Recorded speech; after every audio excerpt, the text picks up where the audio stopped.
नमस्कार, मैं हूं कनुप्रिया सत्तन और आप देख रहे हैं खबर 100। आइए नजर डालते हैं आज की कुछ खास खबरों पर। कोरोना काल के बीच उपार्जन केंद्र पर मध्य प्रदेश के राजगढ़ जिले में समर्थन मूल्य पर गेहूं खरीदी का कार्य जारी है। इन सबके बीच भारी अव्यवस्थाओं की खबरें लगातार जोर पकड़ती नजर आ रही है। ऐसी स्थिति में राजगढ़ कलेक्टर नीरज कुमार सिंह ने अधिकारियों के साथ खरीदी केंद्रों का निरीक्षण कर व्यवस्थाएं देखी और गेहूं की गुणवत्ता की जांच की। इन सबके बीच कार्य में तेजी लाने को लेकर कड़ा रुख अपनाया गया और सख्त दिशा निर्देश जारी किए गए।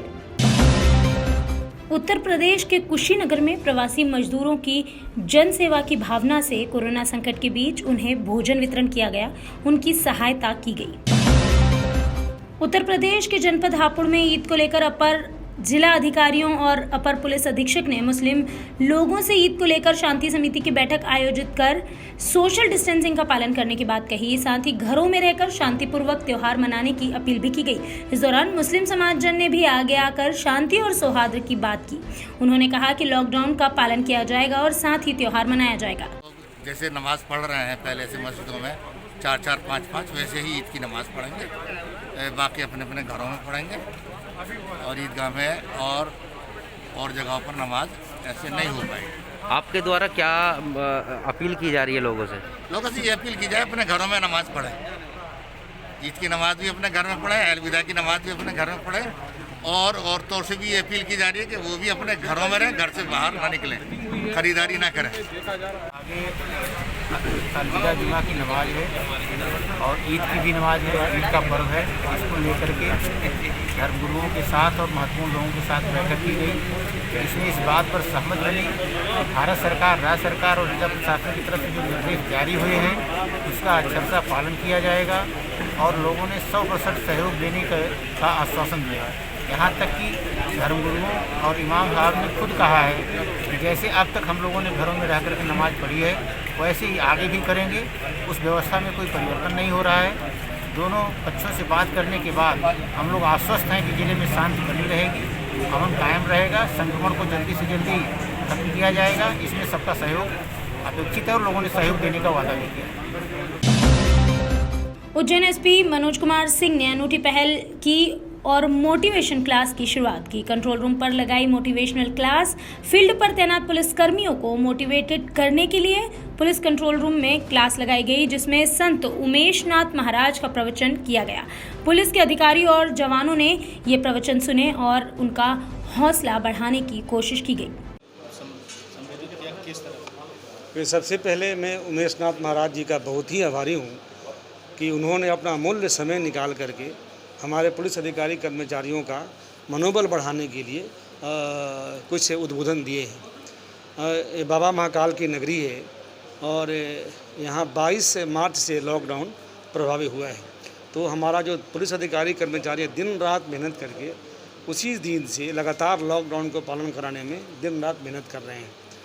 तो जो आदमी लगातार एक ही तरह का मेहनत करता है तो थोड़ा मोनोटोनस हो जाता है।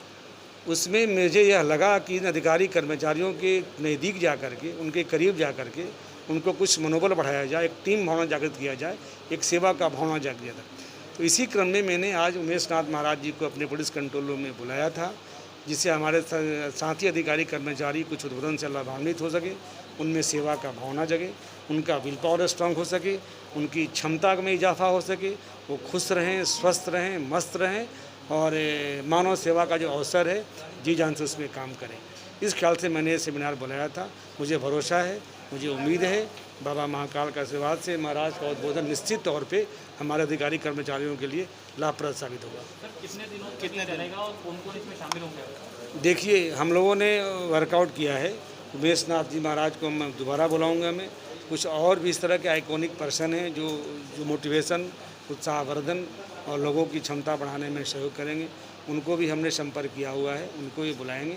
जब ड्यूटी ख़त्म होती है 1:30 बजे, उसी क्रम में उनको बुला के बारी बारी से उनको मैं संबोधित करूँगा।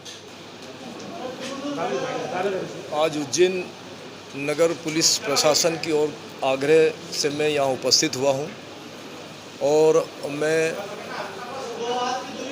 संत होने के नाते समाज के विभिन्न वर्गों की सेवा में लगा हूँ और आज बड़ा सौभाग्य का विषय है कि हम यहाँ पुलिस कर्मचारियों को संबोधन कर रहे हैं। जो पुलिस कर्मचारी रोड पर खड़ा है और जो कोरोना वायरस से लोग डर रहे हैं उनको सुरक्षित करने के लिए वो अपनी जान जोखिम में डाल करके चौराहे पे खड़ा होकर के समाज के प्रत्येक अंग के लोगों को सुरक्षित रखने की उसकी जिम्मेवारी मान रहा है। वैसे तो मारने वाला कोई होता तो बचाने वाला भगवान होता है, लेकिन एक बड़ा अवसर आया है कि बचाने के लिए पुलिस खड़ी है रोड पे और पूरे मनोबल से खड़ी है। मैं अपनी ओर से समस्त कर्मचारियों के जीवन की कामना करता हूं और उधर एक सफाई कर्मचारी, इधर डॉक्टर और नर्स, ये तीनों योद्धा बन करके और पूरे देश की सुरक्षा में लगे हैं। हमने योद्धा शब्द मात्र केवल सेना में लोगों के मुख सुना था कि सेना का जो कर्मचारी वो योद्धा है या युद्ध कर रहा वो योद्धा है, लेकिन एक ऐसा युद्ध आया है हमारे सबके सामने, उसमें हमारे चारों स्तंभ, सनातन धर्म के जितने भी स्तंभ है वो भी, पत्रकार बंधु भी, राजनीतिक भी, सामाजिक भी, प्रशासनिक भी, हम सब लोग मिल कर के इस कोरोना वायरस से लड़ने के लिए तैयार हैं। मैं आप लोगों से भी अनुरोध करना चाहूँगा, पत्रकार बंधुओं से भी, कि बहुत ज़रूरी व्यवस्थाओं में आप और हम सब लोग लग करके समाज के सब वर्गों के लोगों का आत्मबल बढ़ाएं, ऐसी मेरी भावना है। सबके जीवन की मंगल कामना करता हूँ। मध्य प्रदेश में किसानों के माथे पर चिंता की लकीरें नजर आने लगी है। यहाँ पर कोरोना काल के साथ साथ टिड्डियों का आतंक भी जारी है। जी हाँ, टिड्डियों के दल का हमला लगातार मध्य प्रदेश के अलग अलग गांव में जारी है, जिसको लेकर प्रशासन सतर्क नजर आ रहा है। लेकिन टिड्डियों का दल ग्रामीण क्षेत्रों में आतंक फिर भी मचा रहा है, जिससे किसानों के माथे पर चिंता की लकीरें खड़ी हो गई है। वहीं प्रशासन ने टिड्डियों को मारने के लिए मशीनों से दवाई का छिड़काव करना शुरू कर दिया है। टिड्डियों ने किसानों की फसल को भारी नुकसान पहुंचाया है। कई ग्रामीण क्षेत्रों से किसानों की फसल नष्ट होने की खबरें लगातार मिल रही है। निश्चित ये जो टिड्डी दल है कहीं जहाँ भी रुकता है, कहीं ना कहीं पेड़ पौधों की पत्तियाँ जिस प्रकार से आपने अभी बताया, ये उसको पूरा सोख लेता है जी। कहीं फसल अगर हरी फसल है उस पर इसका अटैक ज़्यादा रहता है। ऐसा अभी कृषि अधिकारी से हमने बात की थी, उनने बताया था। और कहीं ना कहीं ये गनीमत है कि अभी खेतों में फसल नहीं है, नहीं तो निश्चित इसका एक बड़ा नुकसान हमारे किसानों को उठाना पड़ता।